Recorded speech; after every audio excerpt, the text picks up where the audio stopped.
Sambutan Direktur Utama.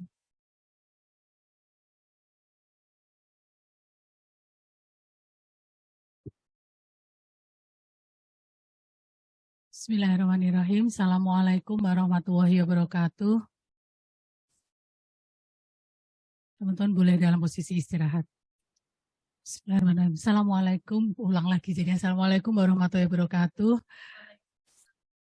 Alhamdulillah, puji syukur senantiasa kita panjatkan kehadirat Allah Subhanahu wa Ta'ala atas limpahan berkah dan rahmatnya bagi kita semua, sehingga pada hari ini kita bisa bertemu bersama-sama untuk menghadiri pelantikan pejabat di Rumah Sakit Muhammad Husin Palembang.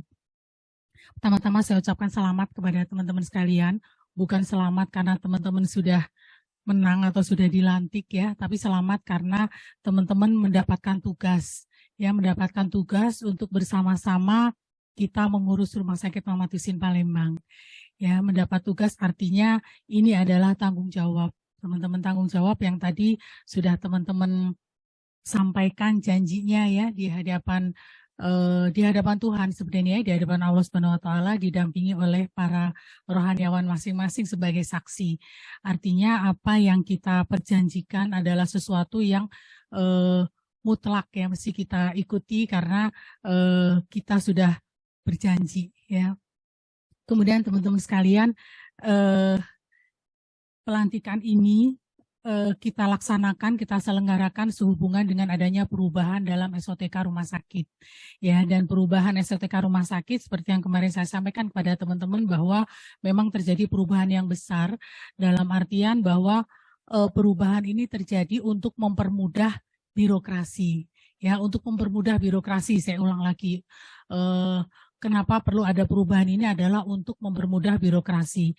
Karena itu sekarang ini di rumah sakit kita semua dari atas sampai bawah adalah pejabat fungsional, ya, tidak ada lagi pejabat struktural. Maknanya, makna gampangnya kalau bagi saya adalah, walaupun dulu juga harusnya tidak seperti itu ya, tapi makna gampangnya bagi saya adalah kita ini bukan bos. Ya, saya bukan bosnya teman-teman, teman-teman juga nanti bukan bosnya instalasi masing-masing, bukan bosnya KSM masing-masing, tapi kita adalah orang yang diberikan tugas atau tanggung jawab untuk mengkoordinir unit kerja kita. Ya, artinya saya mengingatkan kepada diri saya dan juga mengingatkan kepada teman-teman, kepada kita semua, bahwa jangan kita berperilaku seperti perilaku seorang bos ya. Kalau seorang bos itu akan memerintah-merintah, kemudian akan marah-marah kalau perintahnya tidak diikuti, begitu ya teman-teman. Teman-teman ini lebih kepada koordinator, sama seperti saya. Saya juga koordinator, kita mengkoordinir unit yang menjadi tanggung jawab kita, supaya unit ini bisa berjalan dengan baik. Ya, itu ya teman-teman. Jadi tolong sekali lagi karena kita ini bukan bos, jangan berlaku seperti bos. Itu yang pertama. Yang kedua, saya tidak akan banyak yang saya sampaikan supaya teman-teman ingat apa yang saya sampaikan. Sebenarnya intinya hanya dua. Yang pertama adalah tolong kita semua mempunyai tekad motivasi yang sama untuk mempermudah segala urusan, ya, untuk mempermudah segala sesuatu. Ya, jadi mari kita ubah persepsi bahwa apa yang mudah bisa dipersulit menjadi apa yang sulit bisa dipermudah.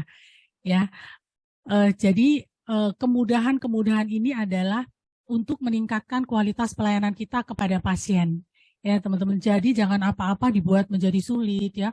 Tata persuratan harus mudah, segala sesuatu harus mudah tanpa melanggar aturan tentu ya. Aturan nomor satu, tapi yang kedua adalah bagaimana kita bisa mempermudah segala birokrasi, karena itulah tujuan dari perubahan SOTK ini.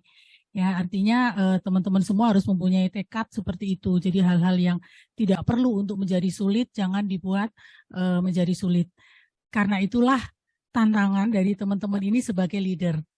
Ya, leader itu bukan bos, bukan pimpinan, bukan orang yang lebih tinggi dibanding dengan yang lain, tapi leader adalah orang yang bisa mengajak anggotanya, anggota unitnya, anggota timnya untuk bisa bersama-sama melakukan sesuatu hal yang baik untuk kemudahan-kemudahan dalam pelayanan. Itu adalah leader. Ya, jadi sebenarnya saya juga tidak terlalu suka kita menggunakan istilah pejabat, tapi memang semuanya istilahnya pejabat ya, pejabat struktural, pejabat fungsional. Tapi jangan memberikan kesan kalau pejabat itu adalah orang yang mempunyai strata atau grade yang lebih tinggi dari yang lain gitu ya teman-teman. Teman-teman ini mengkoordinir anggota timnya. Itu yang pertama ya. Tolong dipermudah hal-hal yang tidak seharusnya dipersulit. Ya, jadi tolong teman-teman membuat analisis di unit kerjanya masing-masing, baik teman-teman yang baru maupun teman-teman yang dilantik kembali di jabatan yang sama ya. Buat anggap ini walaupun teman-teman ini dilantik di jabatan yang sama, anggap ini teman-teman menjadi seorang pemimpin yang baru ya, menjadi seorang leader yang baru. Tolong lakukan analisis di unit kerjanya. Apa yang menjadi masalah di unit kerjanya yang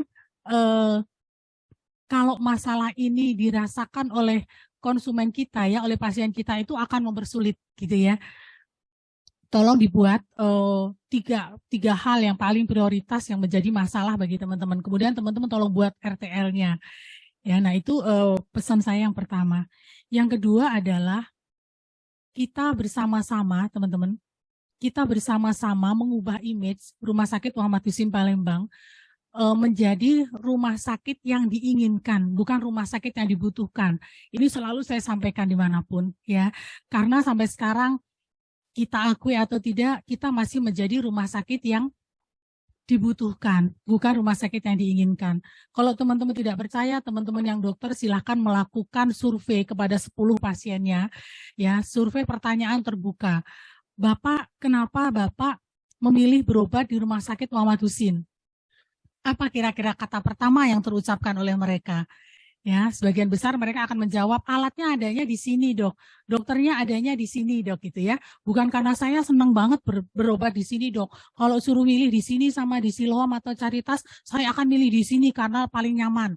Ya, berapa persen yang mengatakan seperti itu ya teman-teman. Ini untuk alat introspeksi kita. Kita bukan mau merendahkan diri kita, tidak. Tapi ini adalah hal yang hal yang umum banyak terjadi di rumah sakit pemerintah ya, tidak hanya di rumah sakit kita. Jadi rumah sakit pemerintah ini masih dilihat sebagai rumah sakit yang dibutuhkan, bukan rumah sakit yang diinginkan. Coba kita bertanya pada diri kita sendiri, kalau kita sakit kemana kita ingin dirawat? Kalau tidak perlu melihat alatnya yang canggih di mana gitu, kemana kita ingin dirawat? Kalau kita masih berpikir saya ingin dirawat di rumah sakit swasta gitu, nah berarti kita masih belum menjadi rumah sakit yang diinginkan. Nah itu tanggung jawab siapa? Tanggung jawab kita semua ya. Yang sekarang ini saya mintakan tolong kepada teman-teman para leader yang dilantik hari ini. Siapa yang paling penting di antara teman-teman semua? Tidak ada, semua penting.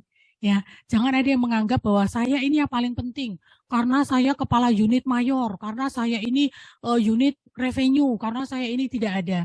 Ya, semua unsur di dalam rumah sakit ini adalah penting. Kalau ada unsur yang tidak penting, tidak perlu ada di rumah sakit.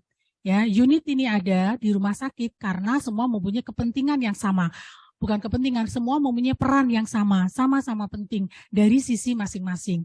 Ya, jadi jangan menganggap bahwa diri kita paling penting, maka saya akan minta staf yang terbaik karena unit saya paling penting, tidak ada. Semua unit di sini penting. Nah, jadi apa yang harus kita lakukan?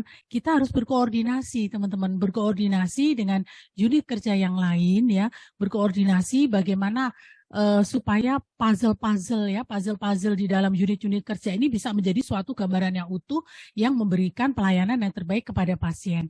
Jadi kita jangan terkotak-kotak pada diri kita. Oh, ini bukan pekerjaan saya, ini pekerjaannya ini bukan tanggung jawab saya ya, tidak seperti itu.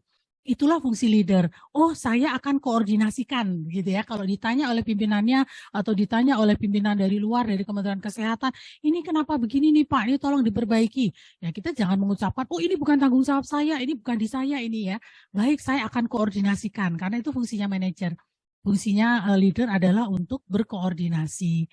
Gitu ya teman-teman ya. Jadi cukup 2 itu saja yang saya sampaikan kepada teman-teman. Nomor 1 adalah tolong dipermudah hal yang memang seharusnya tidak perlu dipersulit. Dan yang kedua adalah kita bersama-sama membuat rumah sakit ini menjadi rumah sakit yang tidak hanya dibutuhkan, tapi juga rumah sakit yang diinginkan, gitu ya. Sehingga pasien masuk dalam keadaan tidak nyaman karena dia sakit, tapi dia keluar dalam keadaan nyaman. Tidak hanya karena dia sembuh, tapi karena dia mendapatkan pelayanan yang terbaik, ya. Karena itu memang sangat dibutuhkan kerjasama dari kita semua. Sekali lagi saya sampaikan selamat kepada teman-teman. Selamatnya adalah selamat bekerja ya, selamat mengemban amanah dan tanggung jawab. Dan ini tidak mudah ya, tidak mudah kita menjaga rumah sakit yang besar dan kompleks seperti ini. Tapi saya yakin dengan motivasi yang sama, dengan niat yang sama, dengan visi yang sama, kita akan bisa mencapai pelayanan dan hasil yang terbaik untuk masyarakat. Demikian yang bisa saya sampaikan, kurang-kurangnya mohon maaf. Billahi taufiq wal hidayah. Wassalamualaikum warahmatullahi wabarakatuh.